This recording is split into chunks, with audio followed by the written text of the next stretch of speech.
Monsieur le Président Alassane Ouattara, il faut réinstaurer la carte de séjour en Côte d'Ivoire. Il faut réinstaurer la carte de séjour pour les étrangers en Côte d'Ivoire, notamment les Burkinabés. Si les étrangers doivent payer 500 000 cartes de séjour, les Burkinabés doivent payer 1 200 000, 1 200 000. Urgent. Veuillez partager au maximum cette vidéo, s'il vous plaît. Faut partager avant de venir écouter ce que je vais dire. C'est très important.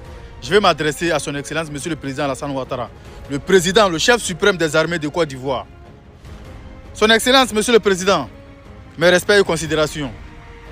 Papa Ado, nous, peuple ivoirien, nous vous demandons pardon de donner l'ordre aux autorités de Côte d'Ivoire de fermer toutes les frontières avec les pays de l'AES.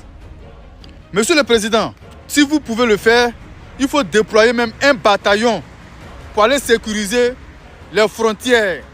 Il faut donner l'ordre aux autorités de fermer la frontière entre la Côte d'Ivoire et le Burkina Faso jusqu'à nouvel ordre. C'est-à-dire que les frontières doivent être fermées jusqu'à nouvel ordre, Monsieur le Président.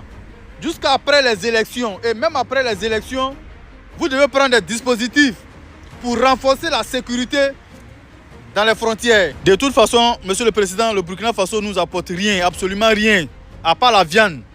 Voilà, à part la viande. Nous, peuple ivoirien, on est fatigués, on en a marre de manger la viande. Maintenant, on veut manger poisson. Il faut signer un accord avec le Cap Vert.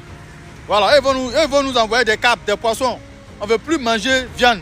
Il faut supprimer, bannir même le Burkina Faso de notre programme économique. Parce que les Burkinabés sont un peuple barbare et très inintelligent. Eux-mêmes, ils se font les transferts de terreau. Et après, c'est la Côte d'Ivoire qu'ils viennent accuser. Ils se font les transferts de terreau. Les terreaux quittent au Mali pour venir Babougou au Burkina Faso. Ils quittent au Burkina pour aller Babougou au Mali là-bas. Maintenant, c'est la Côte d'Ivoire, ils accusent.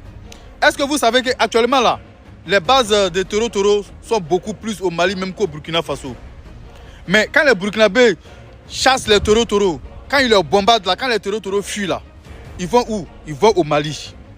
Et le président, pourquoi le gouvernement malien ne prend pas des sanctions ou bien ne se lève pas contre ça? Les terreaux vont tuer des honnêtes gens, bon, même pas honnêtes gens. Est-ce qu'il y a honnêtes gens même là-bas? Les terreaux, bon, quand tu vas parler, tu vas mettre tout le monde dans la même assiette. Mais on est obligé. Les terreaux vont tuer les gens là-bas et puis ils fuient pour aller se cacher au Mali là-bas. Et puis les autorités maliennes ne font rien. Alors qu'eux, ils disent qu'ils ont signé un accord, ces trois pays-là doivent fonctionner ensemble. Mais comment se fait-il que les terreaux quittent au Burkina pour aller se cacher au Mali là-bas? Et la nuit, venir bombarder les Burkinabés. Et puis les Maliens ne disent rien. Et puis après, ils accusent la Côte d'Ivoire. Comment ça se fait? Écoutez bien, les Burkinabés n'ont pas le droit de franchir le territoire malien alors qu'ils sont dans l'AES. Ils n'ont pas le droit. C'est-à-dire que même si